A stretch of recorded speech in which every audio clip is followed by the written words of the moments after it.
1 João, capítulo de número 1, versículo de número 9.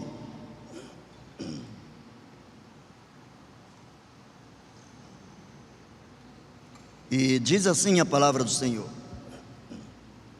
se confessarmos os nossos pecados, Ele é fiel e justo para nos perdoar os pecados e nos purificar de toda a injustiça.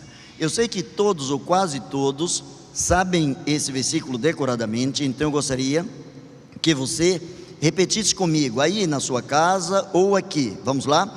Se confessarmos os nossos pecados, Ele é fiel e justo para perdoar os nossos pecados e nos purificar de toda a injustiça. Olha que grandeza da parte de Deus. Baixe a sua cabeça aí e peça: Espírito Santo, coloque esta palavra dentro do meu coração. Vamos orar.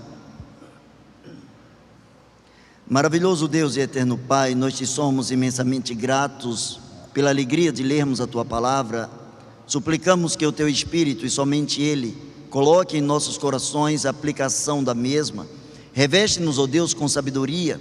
Reveste-nos, ó Deus, com o poder do sangue de Jesus. Que nesta noite cada pessoa possa receber de Ti a porção, ó Deus, da Tua palavra, de acordo com a necessidade de cada coração. Esconde, ó Deus, o Teu Filho, o Teu servo, nesta noite por trás da cruz do Teu Filho. E que em tudo o Teu nome seja glorificado, para a honra e glória do Teu nome, pois assim oramos, em nome de Jesus. Amém.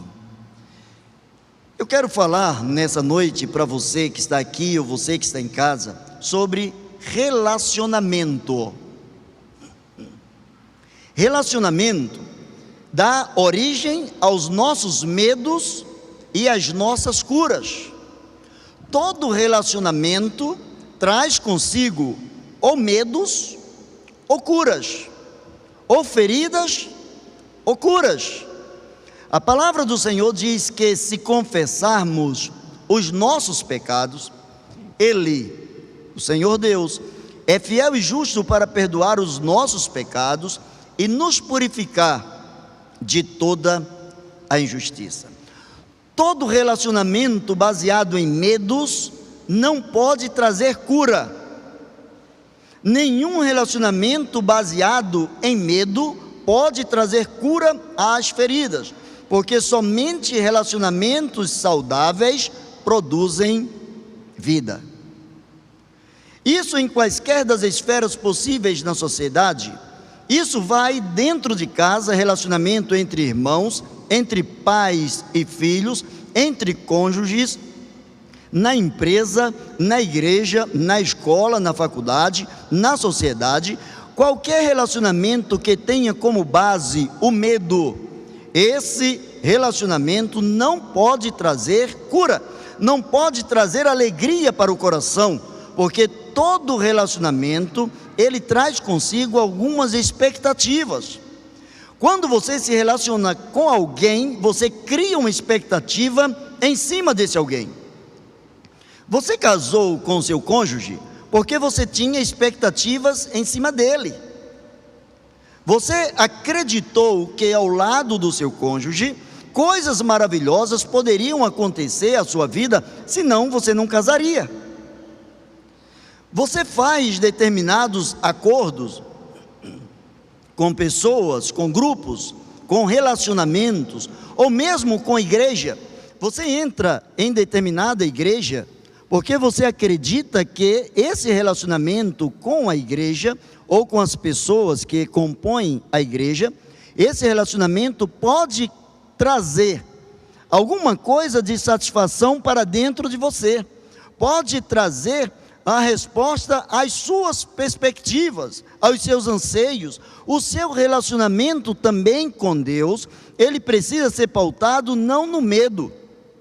A palavra do Senhor diz que o medo traz consigo a pena, e o que teme não é perfeito em amor. Relacionamentos, eles sempre vão originar medos, fragilidades, eles vão expor aquilo que temos, aquilo que somos, e muitos relacionamentos podem ser a resposta para as nossas necessidades. O homem não nasceu, o ser humano não nasceu para viver isolado. E isso nós podemos ver que o próprio Deus, de quem herdamos a imagem e semelhança, ele também vive em comunhão em três pessoas, um único Deus coexistindo em comunidade: Deus Pai, Deus Filho e Deus Espírito Santo. Só que a palavra do Senhor diz: se confessarmos os nossos pecados. O que quebrou o relacionamento do homem com Deus, o que quebrou o vínculo de afeto, o vínculo de relacionamento entre o homem e Deus, nada mais foi do que o pecado. E o pecado, ele tem um poder nos relacionamentos. O pecado, ele tem poder nos relacionamentos. Ele pode destruir relacionamentos. Assim como o pecado destruiu o relacionamento do homem com Deus, o pecado também destrói relacionamentos nas famílias, nas igrejas, na sociedade e em quaisquer outros aspectos possíveis dos relacionamentos humanos. E muitas vezes o pecado, ele se apropria do segredo para que ele permaneça em nossas vidas. A palavra do Senhor começa mostrando que um relacionamento sadio é um relacionamento onde há confissão. Se confessarmos os nossos pecados, esses segredos ou os pecados só têm poder sobre nossas vidas enquanto nós não os confessamos diante do Senhor. A palavra do Senhor nos diz, lá em Provérbios 28, 13, nós encontramos a palavra de Deus dizendo o seguinte: aquele que encobre, aquele que segrega as suas transgressões, nunca prosperará. Mas aquele que as confessa e deixa, alcançará misericórdia. Aquele que as confessa, aqueles que confessam as suas limitações, seus pecados, aqueles que vencem os seus medos e vão a Jesus, vão a Deus através de Jesus, através do próprio Espírito Santo que nos conduz à presença do Senhor, e revelamos ao Senhor aquilo que em forma de pecado está em nossas vidas, pelas ações, pelos pensamentos, pelas palavras, pelas ações, pelas omissões e pelos pensamentos e quaisquer outros aspectos pelos quais nós consigamos pecar. Esse poder de segredar, ele corrompe o ser humano. Adão e Eva, quando eles se esconderam da presença do Senhor, não foi simplesmente pelo fato de estarem nus, pois todos os outros animais também estavam nus. E Adão, houve um tempo em que ele também estava nu, Eva também estava nu, e não simplesmente a nudez fez com que eles se escondessem, mas o medo de terem pecado contra Deus. A partir do momento que foi revelado a eles que eles tinham agora uma nudez, que eles agora estavam expressando uma nudez, e essa capacidade de raciocínio, essa percepção foi dada pelo próprio Deus. O próprio Deus colocou em Adão, colocou em Eva a capacidade, por terem sido feitos à imagem e semelhança de Deus, Deus colocou neles a percepção, porque Deus tinha com eles um bom e saudável relacionamento. E quando esse relacionamento foi interrompido pelo pecado, quando eles comeram do fruto proibido, quando eles fizeram aquilo que não fora aprovado pelo próprio Deus, a palavra de Deus diz que eles se esconderam e eles fizeram para si roupas de folhas. Era o medo de confessar os seus pecados. E é interessante, quando Deus chega para Adão, Deus já sabia o que havia acontecido com Adão e com Eva. E Deus sabia exatamente onde eles estavam. Mas Deus chega para eles e os interrompe ou os chama, os conclama para saírem do seu esconderijo. Deus começa dizendo: Adão, onde estás? Deus chama Adão para um relacionamento de confissão, de quebrantamento. Deus não precisava da resposta de Adão para saber o que estava acontecendo com Adão, mas Deus precisava que Adão abrisse a sua boca, abrisse o seu coração, entrasse no mundo da confissão, para que através da confissão o plano de Deus continuasse. Deus tivesse como levar adiante o plano de ter o homem consigo, não simplesmente como um robô, não simplesmente como alguém sem vontade, mas alguém que com a própria vontade, pela própria decisão, escolheu o melhor, escolheu se deixar usar pelo próprio Deus, alcançando a salvação pela graça e a misericórdia, que já havia sido predito lá, no dia em que Deus chamou Adão. Deus já havia falado acerca da salvação. O homem foi feito para se expor, o homem foi feito para confessar, para revelar diante de Deus. Ninguém foi feito para ocultar alguma coisa. Nós fomos feitos para revelar. Nós somos imagem e semelhança de Deus. Deus se revelou como Pai através da criação. Cada coisa que Deus criou, Deus começa a mostrar o seu poder criacional. Deus começa a mostrar o poder que tem em suas mãos, a sua vontade, a sua liberdade de exercer o domínio sobre tudo, sobre todos, de acordo com aquilo que estava dentro do seu coração. Inclusive, a vontade de dar ao homem, dar a você que está em casa, a você que está aqui, dar a você e dar a mim a condição de optarmos por seguirmos na presença dEle, não simplesmente porque estivéssemos sem escolhas, mas por entendermos que a confissão dos nossos pecados, ela revela a graça de Deus sobre nossas vidas. A confissão, ela traz cura à mente e ao coração. Você já percebeu que quando estamos com um pecado sem confissão, enquanto não confessamos um pecado, o cristão ele não sente paz. E parece que aonde ele vai, toda palavra que ele escuta está focada no pecado. Conheci um certo irmão em Cristo, que ele esteve afastado do Evangelho por uns 15, 20 anos. E ele dizia o seguinte: pastor, toda igreja que eu vou, independente da denominação, independente do que eu vou ouvir, se é pela manhã, se é à noite, se é em culto de oração, se é em vigília, onde eu vou, qualquer templo que eu escolha para ouvir, parece que o pregador sabe aquilo que eu estou vivendo. Porque não é o pregador que sabe aquilo que você está vivendo. Quem sabe aquilo que está vivendo é você.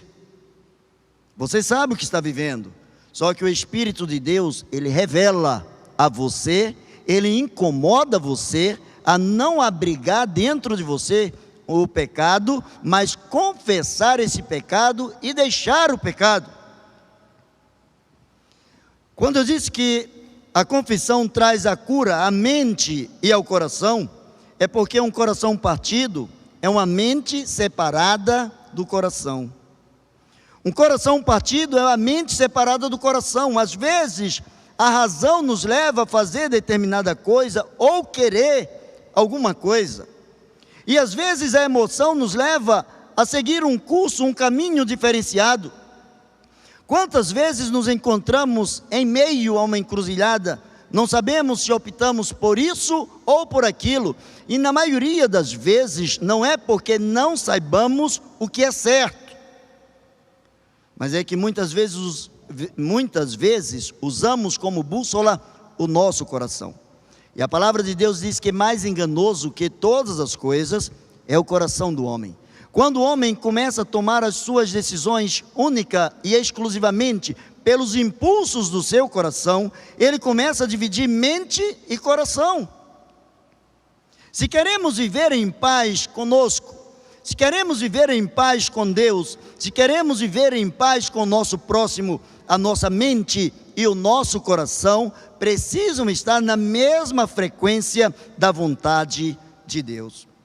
Até porque a confissão é o oposto da fuga. Quando Deus chamou Adão, Deus estava querendo dizer o seguinte: Adão, onde você está?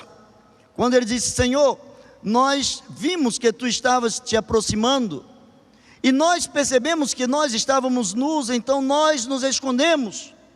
O que Deus queria é que Adão tivesse a coragem não de se esconder, mas de revelar a Deus o seu pecado. Ele, como pai, ia ficar triste, ele ia ficar decepcionado com o filho, mas ele não deixaria de amar esse filho, ele não abandonaria esse filho. Ele queria um relacionamento. Deus fez o homem, a mulher, para terem um relacionamento estreito com Deus, não apenas nas condições favoráveis, mas em toda e qualquer situação. Deus quer que tenhamos um relacionamento admirável com Ele. Enquanto a confissão, ela traz a vida, a fuga traz o suicídio. Quem está fugindo de Deus, do próximo, de quem quer que seja, por conta de um pecado não confessado, a primeira coisa que as pessoas fazem quando estão em pecado é se esconderem. Foi isso que Adão fez. Sinal número 1, as pessoas começam a deixar de vir, quando presencial, as pessoas começam a deixar de ir aos cultos presenciais.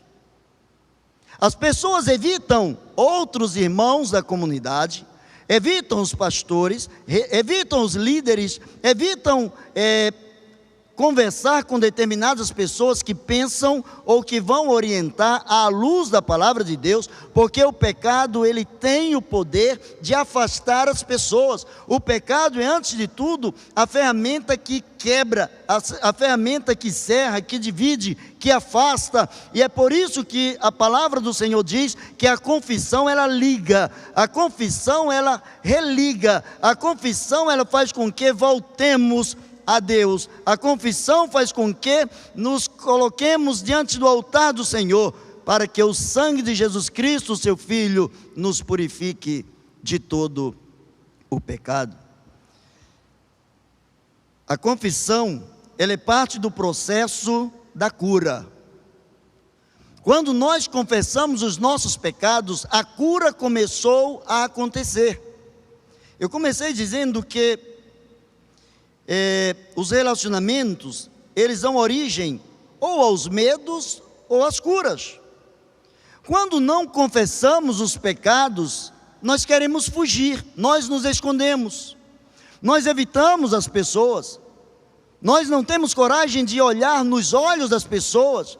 Quem está cheio de pecado e tem percepção do que é pecado, pois há pessoas que já nem percebem mais quando pecam. O pecado é tão natural para elas, que elas se embriagam tanto com o pecado, que se tirar o pecado delas, elas já não sabem mais viver. Já se habituaram com o pecado. Tem algumas pessoas que até têm os chamados pecados de estimação. São aqueles que as pessoas pegam desde a tenra idade e vão levando por anos, vão acalentando esses pecados dentro de si, vão fazendo com que eles formem estacas, criem raízes, eles se solidifiquem dentro do ser humano. E quando o pecado, ele não é confessado, quando o pecado não é exposto diante do Senhor, quando não temos a alegria de colocar na presença do Senhor os nossos pecados, o nosso relacionamento com Deus, ele é quebrado. E nos afastamos da presença do Senhor. Talvez você esteja achando que você não faz parte desse grupo que eu falei, porque talvez você esteja dizendo: eu nasci num lar cristão, ou mesmo eu nasci com um lar cheio de princípios, eu nasci dentro de um lar onde o respeito ao próximo, o amor ao próximo sempre foi pregado e vivenciado. Mesmo que você tenha tido a melhor educação do mundo, a palavra de Deus diz que todos, inclusive você, todos pecaram e por isso nos afastamos da glória de Deus. E à medida em que a palavra de Deus diz que todos pecamos, agora a palavra de Deus diz que se confessarmos os nossos pecados, a iniciativa precisa ser nossa, precisa ser sua. Às vezes encontramos pessoas que oram: Senhor, se eu tenho pecado em alguma coisa, me perdoe. Como que você faz uma coisa que é pecado e não sabe que é pecado? Se você faz uma coisa que é pecado e não tem nem a sensação de que é pecado, é porque a sua mente já está tão cauterizada que você já perdeu a percepção do certo e do errado. Pecado é errar o alvo. Se você pega um arco e uma flecha, e você tem um determinado alvo, você sabe quando aquela flecha sai do arco, e ela bate ao encontro daquele alvo, e ali você sabe se acertou ou não. Se não chegou no alvo, independente da flecha ter caído, independente de alguma coisa no transcurso ter desviado aquela flecha, independente do que aconteceu, se não chegou no alvo, a flecha errou o alvo, a flecha pecou. E o nosso alvo é termos um relacionamento sadio com Deus. Jesus Cristo, 100% Deus, 100% homem, Ele veio nos ensinar, Ele veio viver como homem, mostrando ao homem que se o homem não estiver na dependência contínua da vontade de Deus, o que sobra ao homem, aí sim, será o chamado acúmulo de pecados. O salmista diz que em pecado ele foi concebido, em pecado ele foi gerado, em pecado a sua mãe o concebeu. E ele diz: para onde eu irei da presença do Senhor? Como eu vou fugir? Quem está em pecado, a grande saída é a fuga. Acha que fugindo é simplesmente o melhor caminho para resolver a situação. Alguns chegam ao fundo do poço, mas acredite, o fundo do poço é para alguns o único lugar onde eles podem continuar de pé.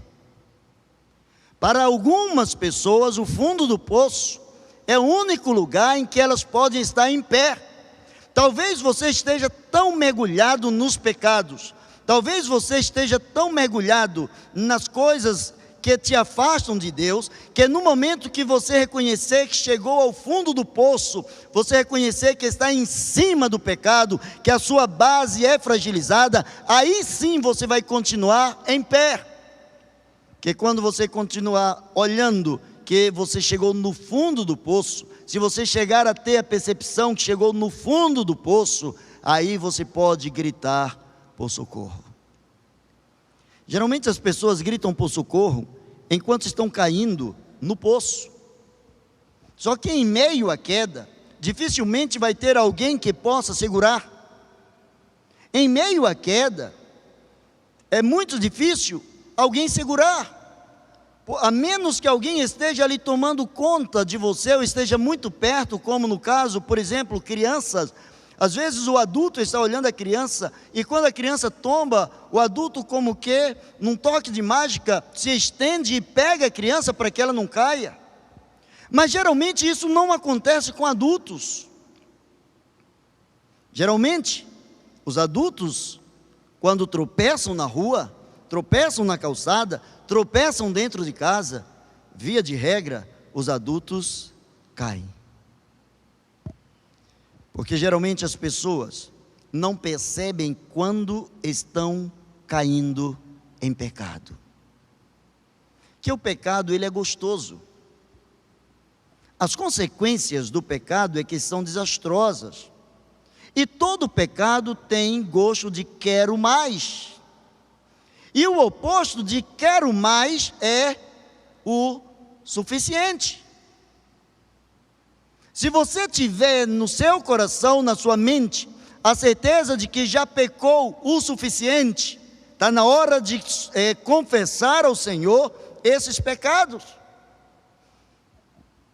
Mas se você deixar alimentar o pecado, se você deixar alimentar os impulsos do seu coração, se você deixar que os seus próprios impulsos te dominem, lá na frente, o poço pode ser muito mais fundo. Haverá cura, sim. Haverá uma mão que vai lá embaixo e vai te trazer. Mas a queda pode danificar, a queda pode trazer a quebra de alguns ossos, pode trazer você a uma sistematização maior, pode trazer você a algo bem mais profundo, pode te trazer a determinadas dores que você poderia ter evitado. Quando o pecado não é confessado e as pessoas chegam no fundo do poço, só existe uma saída. A saída chama-se confiança. Para ser curado é preciso ter confiança. Você já percebeu que geralmente nós só falamos de algumas coisas que fizemos errado, depois que aquelas coisas já não têm mais valor para nós? Por exemplo, a criança, quando ela erra e ela é punida pelos seus pais, via de regra, quando ela faz uma coisa, a tendência natural é esconder aquilo que fez. Dependendo da sua educação, dependendo do seu relacionamento com os pais ou com os mais velhos, depois de pressionada, inquirida, aí ela coloca para fora a sua necessidade, ela expressa o seu erro. Você já percebeu que quando nós contamos coisas que já fizemos na infância, na adolescência, é porque essas coisas hoje já não mais nos atraem? Ou seja, só falamos dos pecados, só falamos das coisas que já cometemos depois que nós as vencemos, depois que elas já não fazem mais sentido, elas não têm mais contexto em nossas vidas, elas não têm mais espaço, já não aspiramos mais por elas. E aí sim, nós só confessamos às pessoas diante de quem nós podemos confiar. A confiança é a chave para a cura. A confissão, ela traz vida. É melhor morrer do que viver debaixo de uma mentira. É melhor morrer do que viver debaixo de uma mentira. Tem pessoas que vivem a vida inteira, o tempo inteiro, debaixo de uma mentira. E a mentira, ela não tem como se solidificar. A mentira, ela não cria estrutura.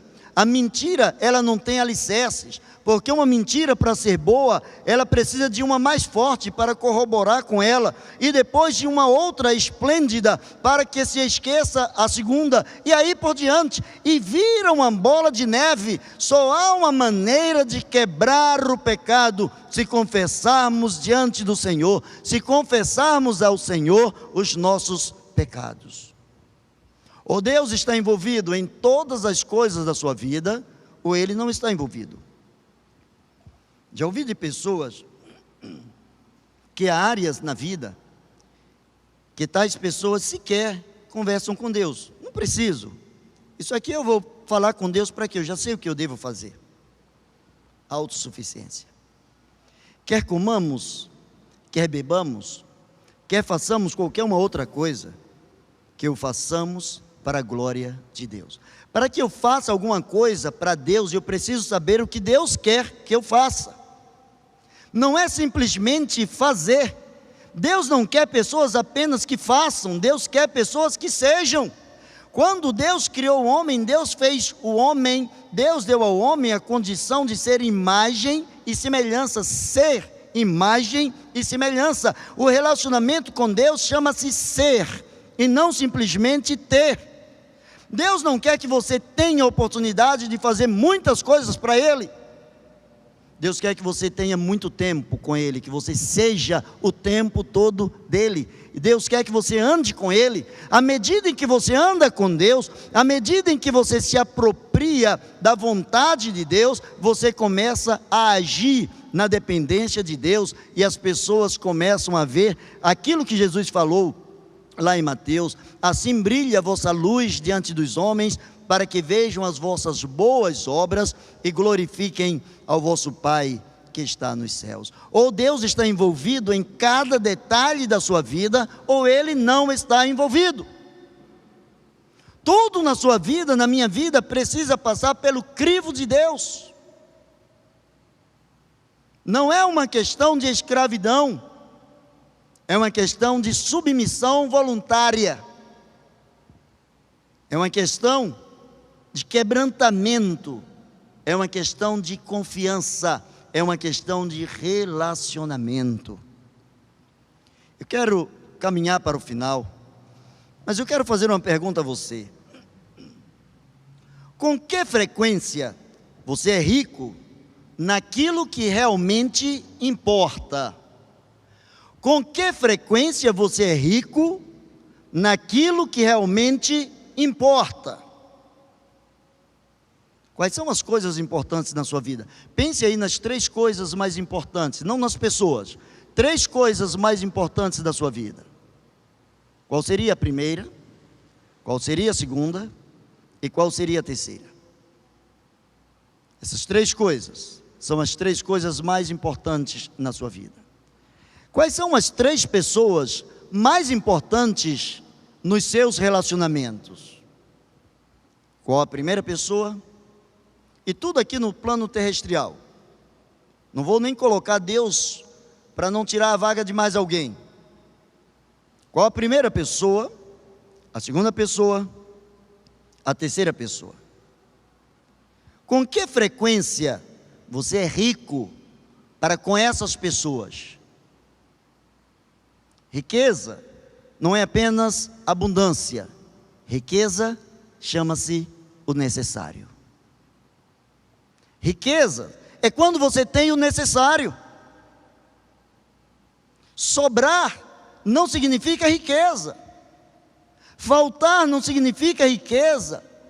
Ter o necessário significa riqueza, porque quando você reconhece que tem o necessário, obviamente você desenvolve no seu coração a questão de gratidão, você desenvolve o aspecto do reconhecimento de que o que você tem e quem você é, Deus tem dado sob medida. O salmista ele diz: eu já fui novo e hoje sou velho, mas nunca vi um justo desamparado. Nunca vi um justo desamparado, nem a sua descendência a mendigar o pão. Jó, segundo a palavra de Deus, Jó era um homem justo. Aí você pode dizer, mas Jó sofreu demais. A palavra do salmista continua: o sofrimento não significa abandono. Sofrimento não significa abandono. Jó estava sofrendo porque Deus, aprove a Deus provar. Deixar Jó ser provado e ser tentado, porque Deus acreditava que o relacionamento que Jó tinha com ele era um relacionamento em que Jó era realmente rico para com Deus todos os dias. Deus via o coração de Jó como um coração cheio de riquezas, um coração quebrantado, um coração que alegrava o coração de Deus, um coração que fez Deus desafiar o próprio diabo.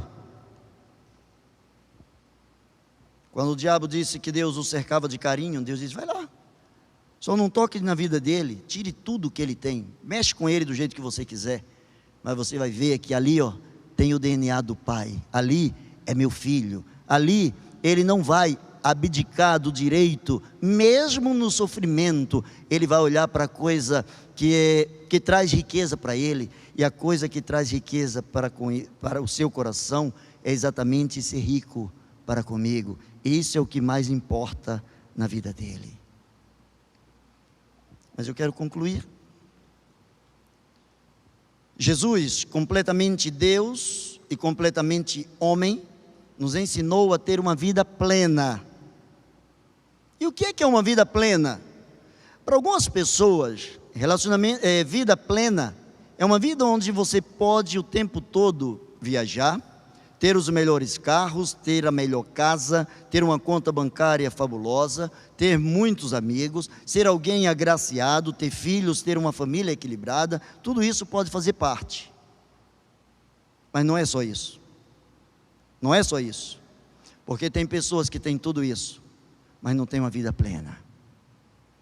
E a vida plena, plenitude, significa que todos os espaços da sua vida sejam preenchidos por alguém ou por alguma coisa. É aí onde Jesus entra dizendo: deixo-vos a paz, a minha paz eu vos dou, não vos la dou como o mundo a dá. Não se turbe o vosso coração, não se atemorize. Vocês creem em Deus, creiam também em mim. Eu não tenho dito a vocês que se vocês crerem, verão a glória de Deus? Isso é vida plena. Vida plena é ser tão rico para com Deus, que quando as coisas e situações estiverem faltosas, ter a certeza de que a falta não é abandono, é sentir paz em meio à guerra. Nietzsche, ele diz que nada mais aprisiona o homem do que as ideias que se colocam na cabeça dele. Nada mais aprisiona o homem do que as coisas que se colocam, as ideias que se colocam na cabeça dele. Jesus Cristo diz: conhecereis a verdade, e a verdade vos libertará. Nada liberta mais o homem do que o que vem depois de uma confissão. Quando confessamos, sentimos paz. Quando chegamos para Deus, pela 1000ª vez, pela 300ª vez, pela primeira vez, independente do número de vezes que chegamos na presença do Senhor, quando o coração se abre e confessa, nós alcançamos misericórdia. Não importa se eu estou à beira da queda, se eu estou em plena queda, se eu estou no fundo do poço, a confissão me traz a liberdade. Se confessarmos os nossos pecados, Ele é fiel. Não é pela minha confissão, pelo mérito que me traz, mas Ele é fiel para perdoar os pecados e nos purificar de toda a injustiça. Eu quero orar por você. Talvez você que está aí em casa, que está nos assistindo agora, talvez você esteja se sentindo indigno de ser um cristão, de ter um relacionamento saudável com Deus. Talvez, como muitas pessoas, você esteja pensando em primeiro vencer determinadas coisas na vida, vencer e abdicar de alguns pecados, para depois entregar a sua vida ao Senhor. Eu quero sugerir para você exatamente o contrário. À luz da palavra de Deus, eu quero sugerir que você confesse os seus pecados aí onde você está. Que você não espere para amanhã, mas hoje você confesse ao Senhor.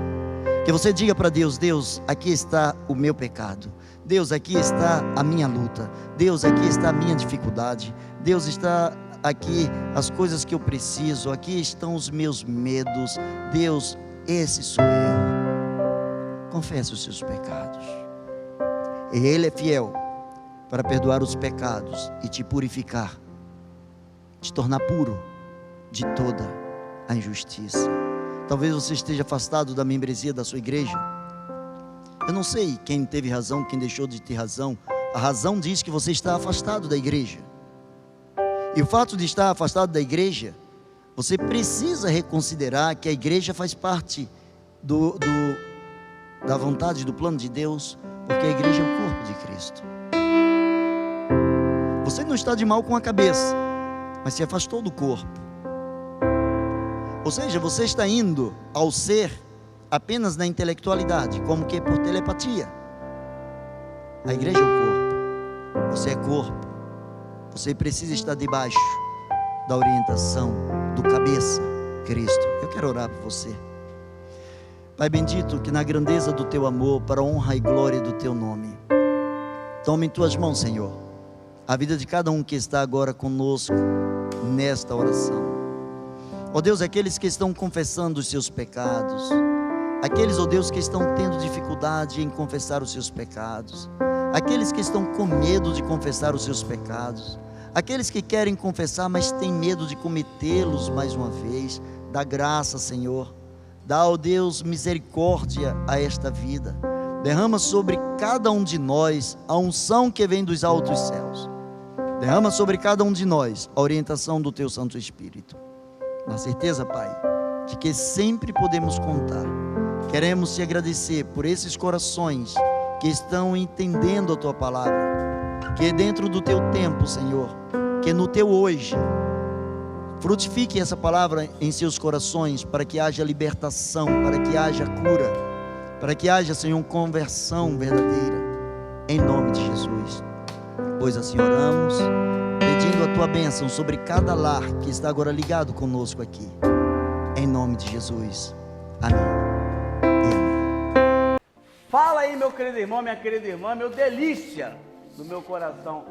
Meu querido, eu estou aqui para te incentivar e te pedir que você se inscreva no canal da CIB Duque de Caxias. E dê um like, né? Curta os vídeos que a gente está fazendo aqui nos nossos cultos. Compartilhe para muitas e muitas pessoas. E que Deus abençoe a sua vida, meu querido. Em nome de Jesus. Um beijo.